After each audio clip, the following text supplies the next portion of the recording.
Hello, everybody. Welcome. My name is Bennett Tchaikovsky, also known as the accounting professor. Here is my video for Pre-Meet the Firms, Fall 2023.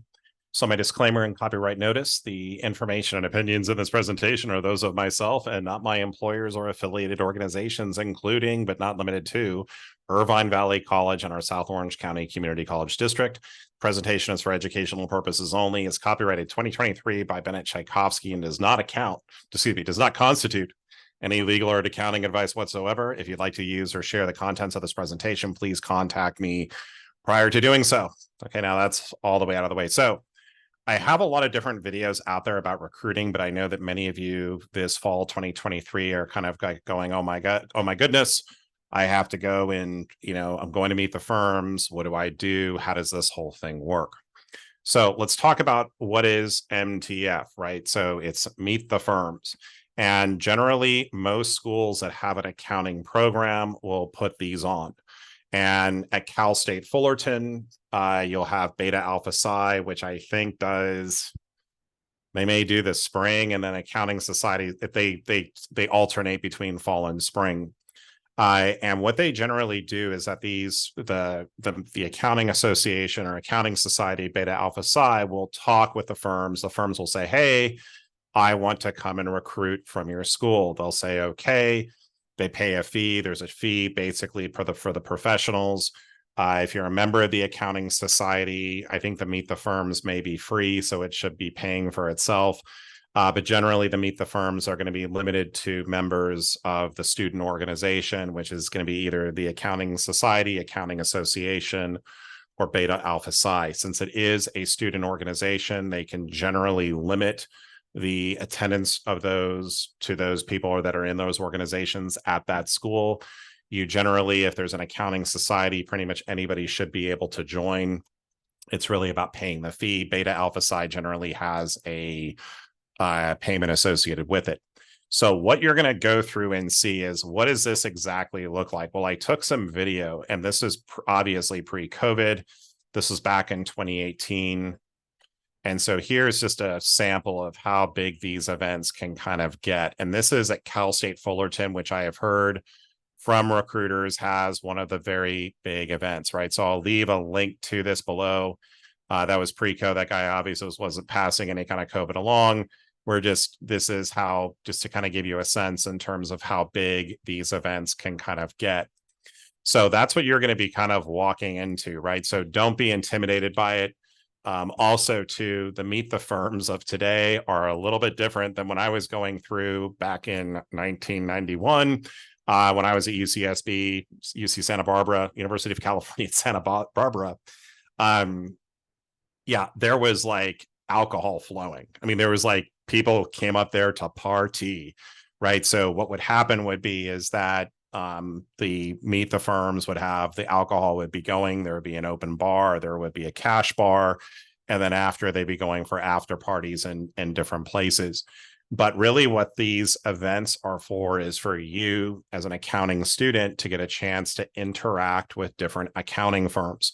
Now, a lot of these, depending on the size of your school, will really depend on how many firms are actually there.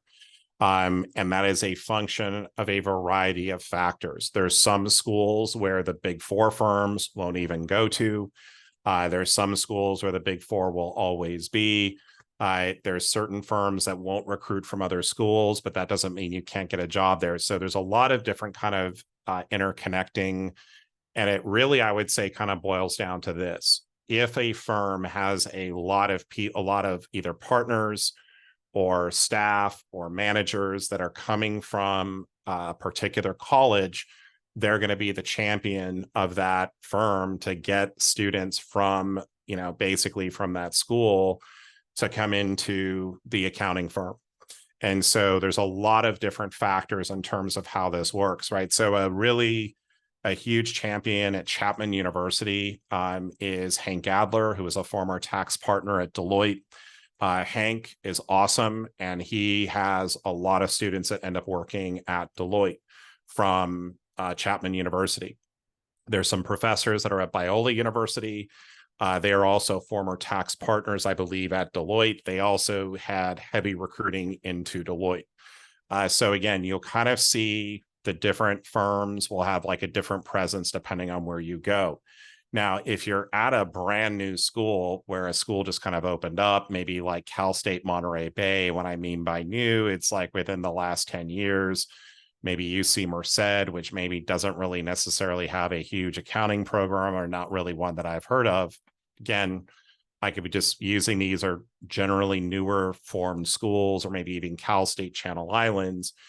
If they don't have a really robust accounting alumni group coming out, you may not see as many firms at those schools. So again, that's really what Meet the Firms is. It's a way for you to go through and to interact with the different people at these firms. Now, why is this so important? Why is the fall Meet the Firm so important? Because generally, they're going to be doing their internship hirings in fall. So they're going to be hiring you for the coming summer of 2024. So that becomes a really important part. Although now what I've been hearing from more firms that they're pretty much recruiting year round. Spring can also be a time for internships, but generally it might be for the following summer. So, and if you kind of think about this, like, why is this so important? Like, well, most accounting firms have a pretty high turnover, like within the first few years. This is just the nature of public accounting. You've got, you'll lose about between 80 to 85% of your staff within the first 3 years. And so you have to basically bring in more people to kind of go do the lower end work. So, or the starting work. So as a recruiter, they have needs in terms of staffing. So it's really also going to be a function in terms of, well, how many people are they going to be hiring? It really comes down to what are their staffing needs, right? And if you can kind of imagine this as like from the end of the accounting firm, they have, like, if I'm in the San Jose office of Ernst & Young, they have a job, they have one of their clients as Meta Platforms, formerly known as Facebook. And so they need people to work on their quarterly reviews and their annual audits. So the San Jose office says, okay, we need this amount of people to come in and work for us this fall or the following fall. So again, when you're kind of looking at doing the scheduling, they're looking at it pretty far in advance.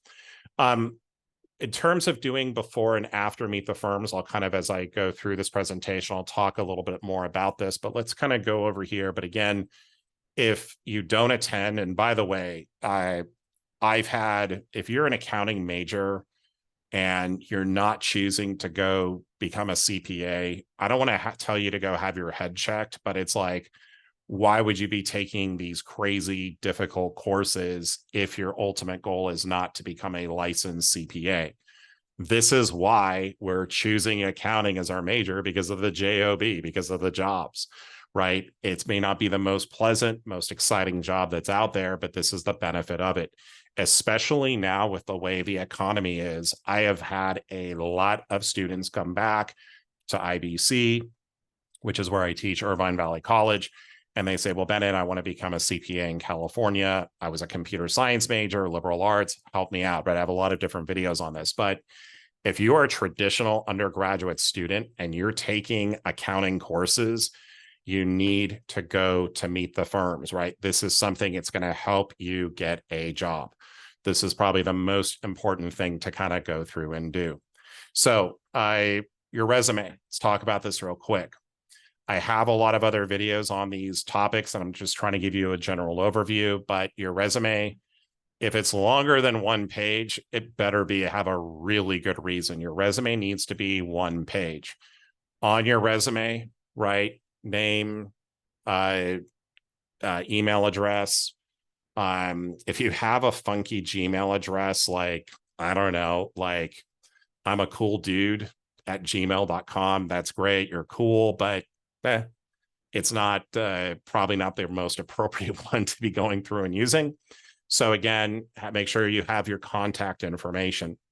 Your resume show your overall GPA and your accounting GPA. What's really important is that if for some reason that this is low, you want to do a parentheses like in working 40 hours per week, working 24 hours per week. You need to let the recruiter know that, hey, my GPA is a little bit lower, but I've had to go through and work a lot of hours. And I actually heard this from an accounting partner who actually told me, yeah, like Bennett, if I see a lower GPA, I need to kind of get a understanding as to why that happened. Your resume also needs to reflect when you're going to have the 100 for California. Every state's different. When will have you finished the educational requirement in your particular state? In California, it's 150 semester units, with 78 of those units being in certain areas. You need to know how your courses go through, because if you're going and interviewing, say, oh, I want to get an internship this summer, many of the accounting firms, what they want to do is they want to give you an internship about a year before you're going to graduate. Because remember, when you are an intern, they're going to treat you very, very well. You're going to come back onto the campus and you're going to say, Coopers and Lybrand, this was me, is the best place ever to go through and work. I worked there before it became PricewaterhouseCoopers a few years later. But they're not going to, if you're just in your first semester at basically at a 4-year school with some pretty rare circumstances, and if you want to hear what those rare circumstances are, you can feel free to reach out to me.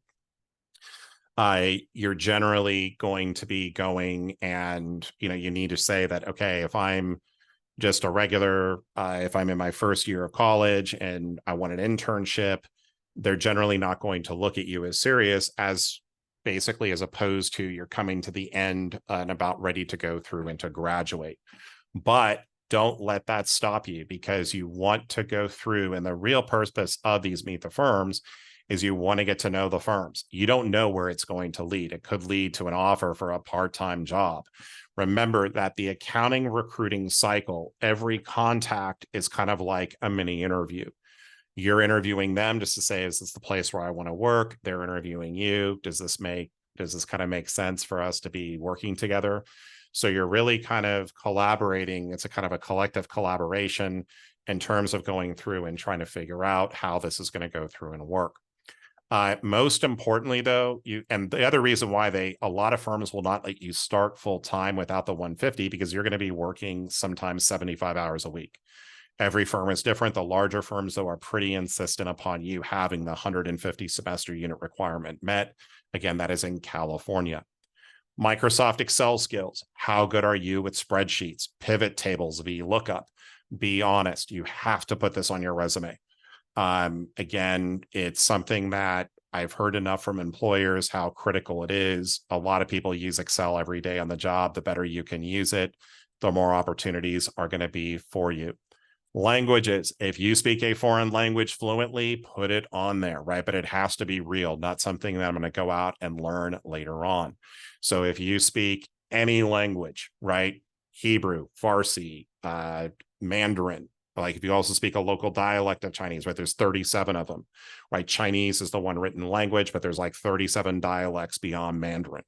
If you speak, if you're from, I don't know, if you speak Spanish, French, whatever it might be. And believe it or not, that actually could make a difference, because if they have a client that has like special needs, like in terms of they only want to talk to people that speak Japanese, that can be a huge deal.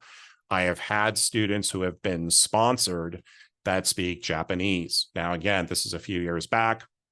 How did that happen? Well, there's an Asia Pacific practice in Los Angeles that really focuses with Japanese clients. And so they want professionals that speak Japanese in that instance, and that can lead to a sponsorship. So bringing the resume with you, right? So that can be, should you bring the resume with you? Sure, but I would be really careful about giving it out. And the reason is because if you give your resume to someone, and I've seen it from recruiters, they look at a pile of resumes on the desk and it's like, God, I got 125 of these. And so I took it, I go, let me take a look. Like not my student, like whatever you're going to do in terms of a resume is great, but don't just drop it off. Like you'll see some people that are at the firms will like write things down on it. And that's actually really important, because after Meet the Firms, these accounting firms get together and they say, well, what did you think of Bennett? And you say, as wasn't, the accounting professor, I don't think he'd be good here. He'd be encouraging all of our staff to leave sooner. So whatever it might be, just go ahead and, should you bring it? maybe, but again, I would be kind of hesitant about it. And that's really what I would really encourage you to do is to say, oh, I don't have my resume with me, but is there a way I can send it to you? And if you're sending it to the professional and you get their email address, then that's going to give you another opportunity to follow up. And this is where LinkedIn comes in. You need to be on LinkedIn. I would say if you're giving someone like, let's be friends on Facebook, you're going to sound like grandpa right here, or here's my Instagram handle. No, I would be going through and doing things on LinkedIn. Obviously, if a recruiter is not, they may be responding better to email. Most people will respond to their emails, but again, it just depends on how they have things set up. I generally like to do introductions on LinkedIn, followed up by email introductions. And also, too, this is just kind of a general advice, is that if you have crazy stuff out there on social media, you may want to go through and clean that up, just because just assume the accounting firms will go through and look at it. Okay, now, in terms of questions to ask, I've got them ahead of myself. So some firms for attire, right? So as we're going through and going down this list, attire, right? PricewaterhouseCoopers, they are cool because they wear t-shirts to meet the firms.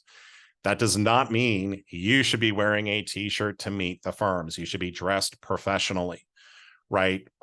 For men, it's probably going to mean coat and tie. For women, it could be a suit. Again, just look up, go online. If you're Michael Scott, you probably want to avoid wearing your girlfriend's Jan suit. But again, for Michael Scott, but again, also too at the firm, like when you go in, your personal hygiene matters. Did I brush and floss and use Listerine today? Did I eat a bunch of onions, right? If you don't want to be recognized as like, oh, like that's Mr. Stinky Breath, which would be me sometimes, right? Make sure you have good personal hygiene. You're shaved, all those kinds of things. Like, for men, that you don't like, if I like look at my body odor, like, again, just be really conscious of that, because you don't want to be remembered for the wrong reason. You want to be remembered for the right reason. So again, just make sure that you're dressed professionally, even if other firms are not so much. Now, in terms of due diligence and other parts here, I'm going to leave the links to these different videos right over here. But as you see here, this is the thing I love about my channel, 3, 2, 1. We're going to skip this video right over here from Wix. And there we go. So this is a whole video just about how you interview at accounting firms and accounting due diligence, right? So after watching this video, if you want to look at things more, how to make your go through and make yourself the ideal candidate, right over here.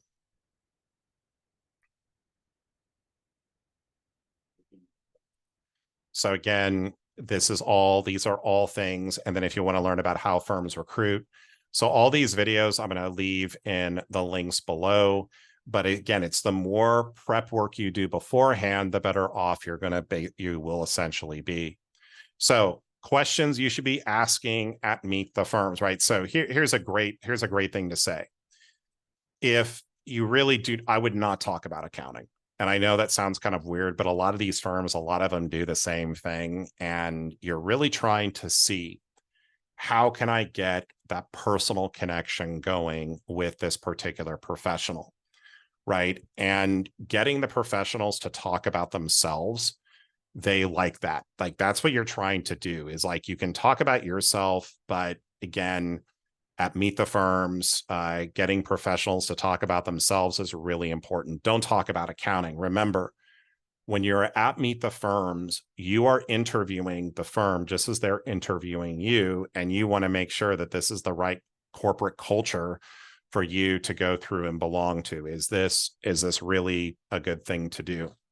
And just the other thing I also will kind of mention here too is I had a student who said, should I be mentioning that I'm a first gen student? Like, is that something that's important to me? So I would say the answer to that would be, if you're a first gen and it's like, that's awesome that you're going through this for the first time, but I would be careful about how you phrase things. And I might not put that out there immediately. It could be a subsequent conversation where if you're on an interview and they say, yeah, I'm the first one, if the interviewer says, I'm the first one in my generation to go to college, then you would say, oh, I am as well. The same thing in terms about being, if you're a veteran, that can also be something that, can come up in conversation.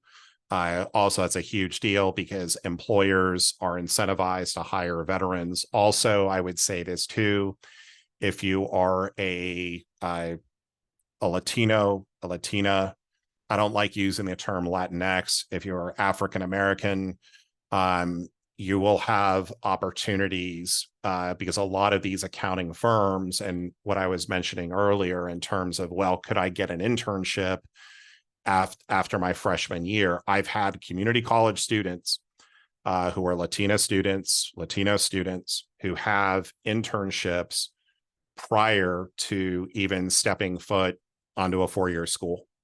So it is more than possible, right? And that can be something that comes up, may come up in conversation. I would research those programs.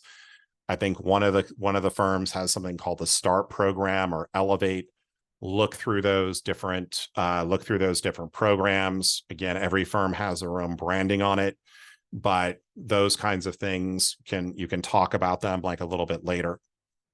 So they're really trying to see, like, remember, why are they there? They're looking at you and they're saying, could I put Bennett in front of my client? Would he be able to go through and can I put him in front of a client? And will he do a good job? And that's why with accounting firms, you will see multiple different types of interviews. Like you'll see like, oh, I'm going to meet the firms. Oh, I went to a speaker meeting at my university and spoke with the speaker after meet the firms. Oh, I then went through and I went to like this barbecue they were hosting. So this is one of many different contacts. And again, you're really trying to see, are you going to be a fit for their particular corporate culture, right? And again, I would really, if you ask them, what are the benefits, like what are the employment benefits, they're pretty much all going to be the same. And most all of them are going to pay for the CPA review courses. If you're asking questions that you could kind of go through and do the research on your own, that's what I would be really careful about, of kind of like go through and avoiding those types of questions. So again, and I do have one resource for you, is that if you type my name, to say my name, if you type Bennett Tchaikovsky, Irvine Valley College, this is going to take you to my faculty website. On my faculty website right over here, and I'll put the link to this below, but over here, you'll see basically this is common accounting interview questions, right? And this is a little bit more like as you're getting more deeper into the process. But again, this might be a good thing to kind of go through and look at. Remember, at Meet the Firms, they're just kind of saying, is this somebody I want to bring through for a secondary interview, right? That's really what is this the kind of person that I think would do a great job basically at our firm. So again, that's just to kind of remind yourself, like, why are they there? They're trying to find great talent. And, you're there to kind of sell yourself, right? And are you open? Are you involved in activities? Remember, grades don't matter. Grades matter, but they're not the most important thing in the world. If you've had experiences at Starbucks or at some other sort of customer service or a restaurant where you've been yelled at by customers, have you been able to de-escalate situations? Oftentimes that can actually be more important than actual accounting type of experience. So I just want to make sure I touched on everything up here. So following up after Meet the Firms, this is actually really important. So as you're going through and meeting professionals, just again, you want to thank them for thank you for your time. And I would also tell you too, is that remember that a lot of these firms, like if you're coming, so Cal State Fullerton Meet the Firms this year is on September 14th. That is like literally a couple days before the extension deadline for corporations. And so if they're attending there, you need to kind of go through and be, oh, thank you so much for being here today. This is great. I really appreciate your time today. And if for some reason, you don't get a call back or anything else, you need to kind of do more of like a self-assessment. Like, what is it about that is kind of restraining you from getting a job? Now, it could just be the fact that if you're at a school where there's a lot of accounting majors, but there's not a lot of firms that are there recruiting, that could be an issue. But again, it's about how do you kind of go through and look inward in terms of what to do better for future events. Now, a couple of things I want to just kind of mention here is that when you go to meet the firms, what you're going to see is you're going to see a lot of different, they generally put the big four firms on the corners, right? They'll put PwC, Ernst & Young, Deloitte, and KPMG on the corners because those firms typically have the most amount of traffic. Now, if you walk up to PwC and you don't see anyone what I would suggest going through or you're nervous, what I would suggest going through and doing is I would go to other booths. I would go to another booth and I would just talk to people. Like if you go up to a firm where there's no one there, that might be a great time for you not only to go through and practice, but to kind of go through and build up your confidence and learn about a new firm. So that's what I would kind of share with you in terms of as you're going through and kind of, if you're at Meet the Firms and the big four are really crowded, that's what I would do. I would also tell you too, is that you can do a lot prior to going to Meet the Firms. And that's by, I went to a speaker event. I went to some other kind of workshop. I gained some other kind of exposure to this accounting firm. Do any of your parents have friends that work in accounting? More than likely, they'll probably know somebody at a firm that you want to go through and work for, right? So again, when you're going through, these can be very intimidating, right? But if you're just, be yourself, incredibly important to be. If you don't know the answer to a question, don't make something up. That's one of the worst mistakes you can go through and make. And remember, like we'll make mistakes. It's okay. We'll slip up. It's okay. It's not the end of the world. But at the same time, though, if you spend the time and you go through and do your due diligence prior to going to Meet the Firms, and you'll see those links in the videos below, you'll have a pretty good understanding in terms of, well, how can I go through and make this happen? So with that all being said, I want to thank you for being with me here today. If you have any questions, please feel to leave the comments below, or you can email me at 1812cpa@gmail.com. Have a great day, and I look forward to seeing you on the next video. Have a great day.